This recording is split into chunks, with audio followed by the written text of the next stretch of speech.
when the founding fathers of this country declared independence, and then when they created the Constitution the following decade, the model around the world was basically that God would endow individual kings with power to govern, and then the king would use that power and dispense that around the kingdom as he saw fit. So it didn't mean that nobody had freedom. It just meant your freedom was really a courtesy of the monarch. So there were some people that were privileged, most people were not, and that was just kind of the way it was. Well, when they founded our country, they said, no, there's no divine right of kings. We're endowed by our Creator as individuals with certain inalienable rights, and among these are life, liberty, and the pursuit of happiness. And so the power is God endowed to the great body of the people.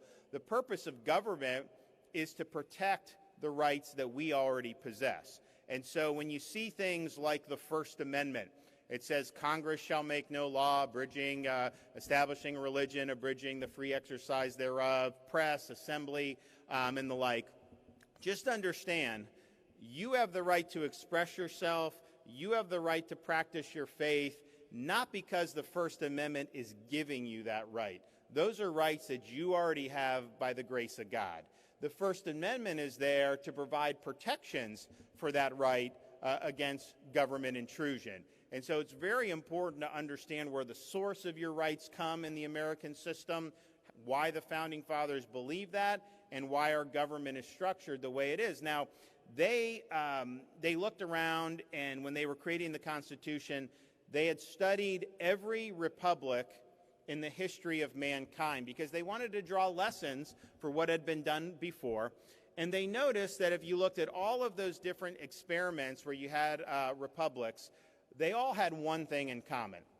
And the one thing in common was this: every one of them had failed. And so they view it really, it fell to the United States to determine whether people really could govern themselves.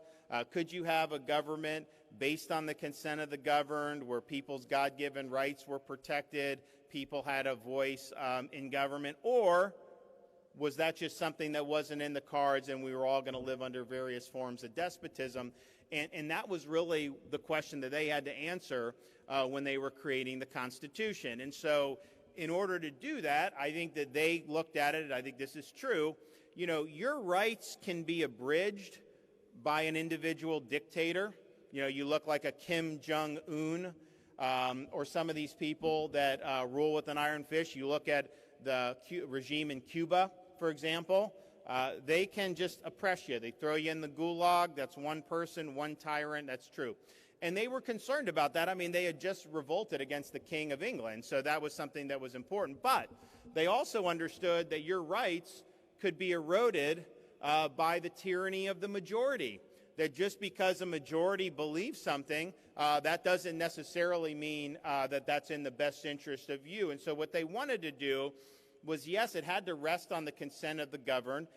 Yes, public sentiment ultimately would prevail, but what they didn't want is to kind of have mob rule, where you would have no constitutional protections, no checks and balances, and whatever you had public opinion on one instant, that's what would be the policy. And if that violated your rights, if you happen to be in the minority, then that would, and it could be a minority on a variety of different things. It could be on income, wealth, it could be on religion, ethnicity, race, anything. So that's what they were concerned about. So they created a system that divided the powers amongst three branches of government.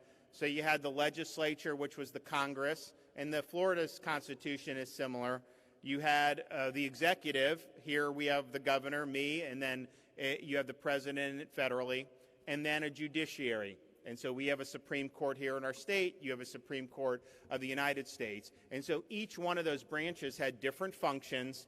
But more importantly than just that, which had kind of been accepted wisdom for people that believed in constitutional government at the time, they understood that just because you divide the powers, each branch is going to try to get as much power for itself. That's human nature. That's what they're going to try to do.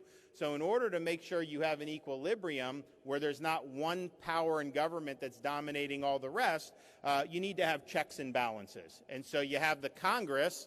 There's two houses of Congress. You have the House of Representatives, which is direct election from the individuals, and then the Senate, which is 2 senators from every state, regardless of how big it is. So Florida, we're the 3rd biggest state. We have the same number of senators, 2, as some of the smallest states, like Rhode Island and Wyoming and some of those. And they wanted that to be able to provide some internal checks within the legislative branch. Then you go to the executive, and the executive can veto legislation that the Congress were to pass. And so that's a check on legislative excesses. But the Congress had the power of the purse. So if you have a president or an executive going off the rails, the Congress can simply remove funding from those operations, and then the executive would not be able to function in that regard anymore. Then you had the courts, which they thought would play a more minor role, important but minor, but they didn't think the courts, they thought it would be the weakest of the 3 branches. In reality, I mean, you look over the last 50, 60, 70 years, the courts, federal courts, have taken a lot of power. They've redefined, basic things in society. They've done things where they've really been legislating, and there's not really much of a check on that. And so the founders, I don't think they necessarily saw it going in that direction, but that's a battle that we fight. What's the proper role of the judiciary? And my view is the judiciary applies the law. It applies the Constitution. If you guys are legislators and you pass something that the judges don't like, they have no authority to strike it down unless it offends the Constitution. They have to apply it reasonably. They can't redefine terms that the legislature put in. But that system, the design of it, is to protect individual freedom, because if no one branch can get a huge amount of power, then it kind of created an equilibrium. So the legislature would want to go, executive can bat them back, the courts could be a check, and that's how the system did. They actually didn't do a Bill of Rights when they first did the Constitution. The Bill of Rights were passed in 1791 after you had the government launched. And the reason they didn't do the Bill of Rights initially is say, hey, this is a limited government anyways. It only has certain powers, so you're going to list the rights, but that assumes that Congress could infringe any of these things, which we haven't given authority to do. A lot of the Anti-Federalists weren't satisfied with that, so they wanted the Bill of Rights. So that's where you got, First Amendment, Second Amendment, all the way down there.